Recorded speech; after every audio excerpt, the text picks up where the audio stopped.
بسم الله الرحمن الرحیم. تکبیرات تشریق دا په هر مسلمان عاقل بالغ نارینه زنانه باندې ویل واجب دي.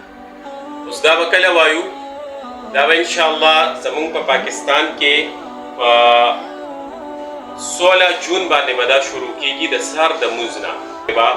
دا مونږه په اواز هر سړی کم څوک چې جمعې سره لمونځ وکړي او څوک ځان لګي فرضو پسې فوراً په اوچت اواز باندې دا ویل واجب دي.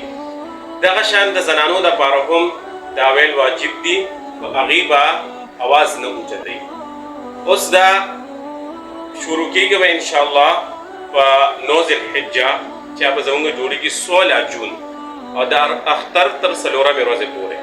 نو دې مونږ په خپله باندې هم اهتمام وکړو او په خپلو کورونو کې زنانو ته هم وایو او ټولو ته دا ووایو چې د دې اهتمام وکړي. الله پاک دې عمل کولو توفیق راکړي. دا کم تکبیرات تشریق چې دي دا مونږ تاسو ټول زده کړو او غور سره تاسو اورئ چې د دې الفاظ به څنګه ادا کړو. الله اکبر، الله اکبر، لا اله الا الله والله اکبر، الله اکبر ولله الحمد.